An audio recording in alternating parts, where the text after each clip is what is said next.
तो यहाँ पर जो हम बात करेंगे वो बात करेंगे आयत के बारे में। आयत क्या होता है, आयत का परिमाप क्या होता है, आयत का क्षेत्रफल क्या होता है, आयत के परिमाप को कैसे निकाल सकते हैं, आयत के क्षेत्रफल को कैसे निकाल सकते हैं, इन सारी बातों के बारे में हम यहाँ पर बात करने वाले। बातें बहुत सारी होने वाली आयत के बारे में। तो आओ जरा हम देख लेते हैं सबसे पहले आयत क्या होता है। आयत एक प्रकार का चतुर्भुज है। अब सवाल उठता है आयत के बारे में तो समझ लेंगे, आयत एक प्रकार का चतुर्भुज है, लेकिन चतुर्भुज क्या होता है। चतुर्भुज चार भुजाओं से घिरी हुई आकृति को चतुर्भुज कहते हैं। और चतुर्भुज तुमको इस प्रकार से दिखेगा, जनरली चतुर्भुज तुमको इस प्रकार से दिखेगा। ये एक प्रकार का चतुर्भुज है, ठीक है। आयत दूसरे चतुर्भुज, अब इसमें चार भुजाएं हैं, अगर हम इसका नामकरण करें तो ए बी सी डी, पहली भुजा ए बी, दूसरी भुजा बी सी, तीसरी भुजा सी डी और चौथी भुजा ए डी। चार भुजाएं हैं, चतुर्भुज है। बट चतुर्भुज तो ये भी है, चतुर्भुज तो ये भी है, चतुर्भुज तो ये भी है, चतुर्भुज तो ये भी है, सब में चार चार भुजाएं। तो इन चतुर्भुज से आयत जो है वो अलग किस प्रकार से है। तो बाबू आयत जो होता है ना, उसके जो कोण होता है, सभी कोणों का मान जो है वो 90 डिग्री होता है। किसी भी चतुर्भुज में चार भुजाएं हैं, चार शीर्ष हैं और चार कोण हैं।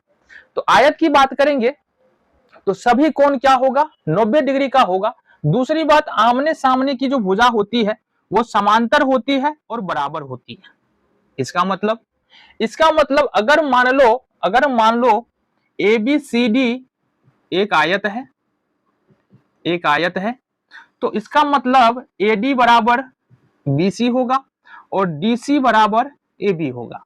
साथ ही साथ डी सी समांतर ए बी होगा और ए डी समांतर बी सी होगा। ये हो जाएगा, ठीक है। ये आयत की प्रॉपर्टी है। हमने क्या कहा, ऐसा चतुर्भुज जिसके आमने सामने की भुजा बराबर हो और सभी कोण 90 डिग्री का हो, समकोण हो, उसको हम लोग आयत कहते हैं। बातें समझ में आ गई। अब समझो परिमाप का मतलब क्या होता है।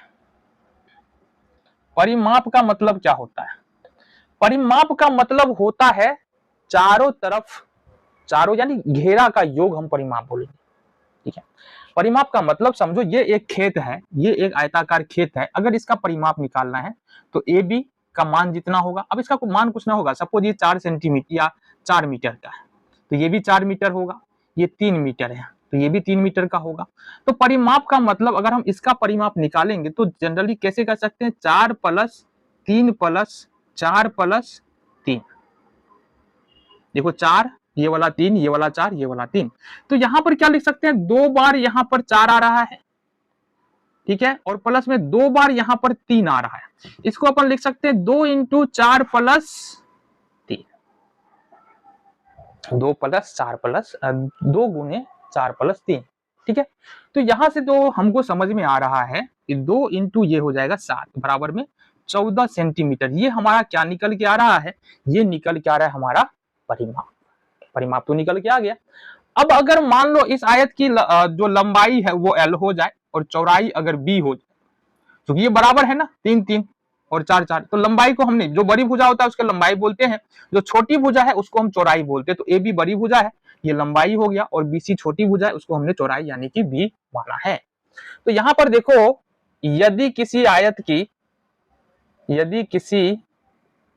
आयत की लंबाई यदि मान लो हम मानते हैं L और चौड़ाई मानते हैं B, तो जैसा कि तुमको स्पष्ट में है कि लंबाई यहां पर 4 था, चौड़ाई यहां पर 3 था, तो इसको हम किस प्रकार से निकाल सकते हैं, 2 × 4 + 3, यानी 2 × 4 लंबाई 3 चौड़ाई। तो इसका मतलब आयत का परिमाप बराबर क्या हो जाएगा, आयत का परिमाप बराबर हो जाएगा 2 × लंबाई प्लस में चौड़ाई।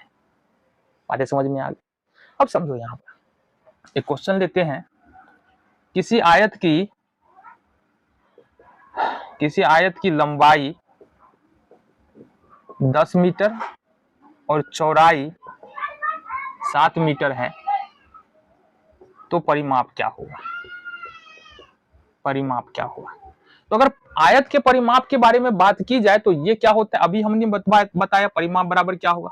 तो आयत का परिमाप अभी हमने बताया, आयत का परिमाप बराबर होता है 2 × L + B। 2 का 2 हो जाएगा, L का मान यहां पर कितना हो जाएगा 10 और प्लस B का मान हो जाएगा 7। ये हो जाएगा 2 इंटू 10 और 7 कितना 17 और 17 दूनी हो जाएगा 34 सेंटीमीटर। तो आयत का परिमाप कितना हो जाएगा 17, परिमाप हो जाएगा 17 दूना 34 सेंटीमीटर। इसी प्रकार से आयत का क्षेत्रफल हम लिखेंगे, मान लो वही बात है, लंबाई L है, चौड़ाई B है, तो आयत का यदि हमको क्षेत्रफल लिखना है तो ये होता है तुमको लंबाई गुने चौड़ाई, लंबाई गुने चौड़ाई, यानी कि इसको अपन लिख सकते हैं L गुने LB भी लिख सकते हैं। ठीक है, क्वेश्चन देखते हैं। यदि किसी आयत की लंबाई 5 सेंटीमीटर और चौड़ाई 3 सेंटीमीटर है तो क्षेत्रफल क्या होगा, यानी आयत का क्षेत्रफल क्या होगा।